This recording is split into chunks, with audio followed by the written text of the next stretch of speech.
Hi hello ಎಲ್ರಿಗೂ ನಮಸ್ಕಾರ. ನಾನು ನಿಮ್ಮ Rakshita Pavan. Welcome back to my YouTube channel.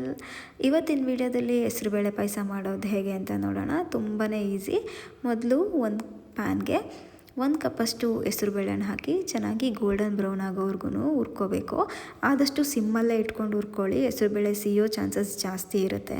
ಹುರ್ಕೊಂಡಿದ ನಂತರ 1 ಕಪ್ಪಷ್ಟು ನೀರು ಹಾಕಿ ಚೆನ್ನಾಗಿ ತೊಳ್ಕೊಬೇಕು.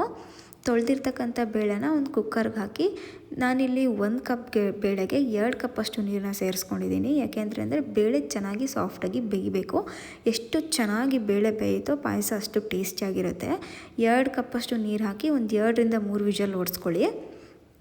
ನೆಕ್ಸ್ಟು ಬೇಳೆ ಚೆನ್ನಾಗಿ ಬೆಂದಮೇಲೆ ಇನ್ನೊಂದು ಪ್ಯಾನ್ಗೆ 1 ಕಪ್ಪಷ್ಟು ಬೆಲ್ಲ, 1 ಕಪ್ಪಷ್ಟು ನೀರು ಹಾಕಿ ಬೆಲ್ಲನ ಚೆನ್ನಾಗಿ ಕರಗಿಸ್ಕೋಬೇಕು. ಪಾಕ ಬರೋದೇನು ಬೇಡ, ಜಸ್ಟ್ ಕರಗಿದ್ರೆ ಸಾಕು. ಬೆಲ್ಲ ಕರಗಿದ ನಂತರ ನಾವು ಬೇಯಿಸ್ಕೊಂಡಿರ್ತಕ್ಕಂಥ ಬೇಳೆನ ಹಾಕಿ ಮಿಕ್ಸ್ ಮಾಡ್ಕೋಬೇಕು.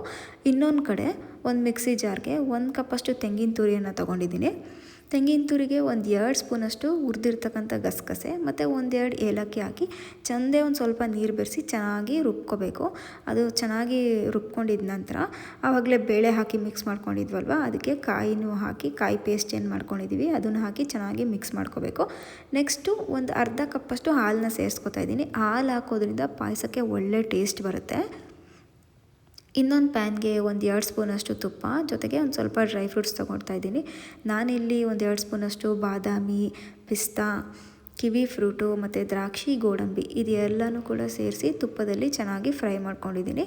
ಎಲ್ಲ ಡ್ರೈ ಫ್ರೂಟ್ಸನ್ನು ತುಪ್ಪದಲ್ಲಿ ಒಂದು 2 ನಿಮಿಷ ಫ್ರೈ ಆದಮೇಲೆ ಪಾಯಸಕ್ಕೆ ಹಾಕಿ ಮಿಕ್ಸ್ ಮಾಡಿದ್ರೆ ತುಂಬಾ ಟೇಸ್ಟಿಯಾಗಿರೋ ಹೆಸರುಬೇಳೆ ಪಾಯಸ ರೆಡಿಯಾಗಿಬಿಡುತ್ತೆ. ನೀವು ಕೂಡ ಮನೇಲಿ ಒಂದ್ಸಲ ಟ್ರೈ ಮಾಡಿ ನೋಡಿ. ನಿಮಗೂ ಇಷ್ಟ ಆಯಿತು ಅಂತ ಅಂದರೆ ದಯವಿಟ್ಟು ಲೈಕ್ ಮಾಡಿ ಮತ್ತು ನನ್ನ ಚಾನಲ್ನ ಸಬ್ಸ್ಕ್ರೈಬ್ ಮಾಡ್ಕೊಳ್ಳೋದನ್ನು ಮರಿಬೇಡಿ.